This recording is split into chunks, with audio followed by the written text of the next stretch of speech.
Are you new to RedNote and you're finding all of the Chinese a little bit overwhelming? This video is all about strategies to overcome the language barrier on RedNote or Xiaohongshu, including what you can do to understand Chinese content and also how you can make your content more accessible to a Chinese audience. Okay, first thing you need to be aware of is how to set the app interface to English. It's probably done this by default.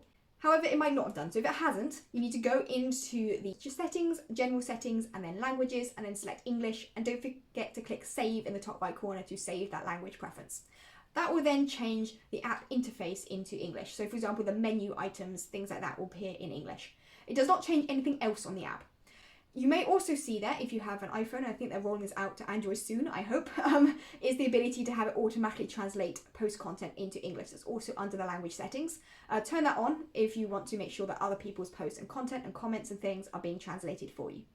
Now, if that is not available to you, then you can instead just copy and paste things across to an app like Google Translate. And also say that when you're writing your own posts for Xiaohongshu, I'd recommend adding Chinese or ideally bilingual subtitles to your videos, and also in your posts offering both the English and the Chinese translation. That way it's going to be more accessible for a wider range of people.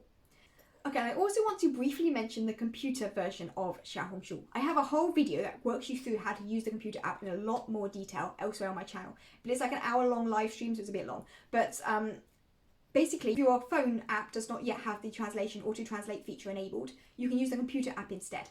So you can go to either xiaohongshu.com/explore for the sort of explore page, the For You page, from browsing and searching and stuff. Or you can go to creator.xiaohongshu.com for all the Creator Studio content and create your own posts. If you open these within your web browser, you can then use your web browser's built-in translation extension to translate everything on the page. So for example, I use Google Chrome as my main browser. Google Chrome has got a Google Translate extension. You might need to enable this if it's not automatically enabled. It'll be in your web browser settings. And it'll pop up and say, would you like to translate this page into English? And you click yes, and everything is magically in English for you.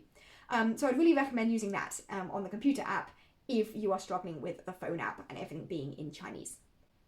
Do be aware, by the way, that when you're creating your own post, you might need to switch off that translator just before you click post, because otherwise it might reverse translate it back into English before posting.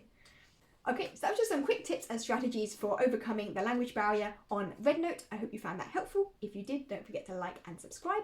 I have loads more videos on RedNote and how to be successful, whether you're doing it as an influencer or as a small business owner. I'm a small online education business owner myself, so I use Xiaohongshu, as I have been for the last 4 years, for promoting my online education services. So if that's something that interests you, do check out both the playlist and my free bootcamp. The playlist is public on YouTube. The link is in the description. We cover topics like what kind of content to post, understanding the RedNote algorithm, how to boost engagement with your content, building more of a community around your RedNote account, and also important things like monetization options and what not to do to avoid getting banned. So that playlist is linked in the description. If you are a business owner, you might be interested in my free Xiaohongshu bootcamp. This works you through how to set up and optimize your Xiaohongshu account, and also what kind of content to post and how to adapt things as a business owner as opposed to an influencer, because you want to target a very specific audience who might be interested in your products and services. So that bootcamp is also linked in the description and it's free. So yeah, I hope you found this video helpful, and I'll see you again in the next video.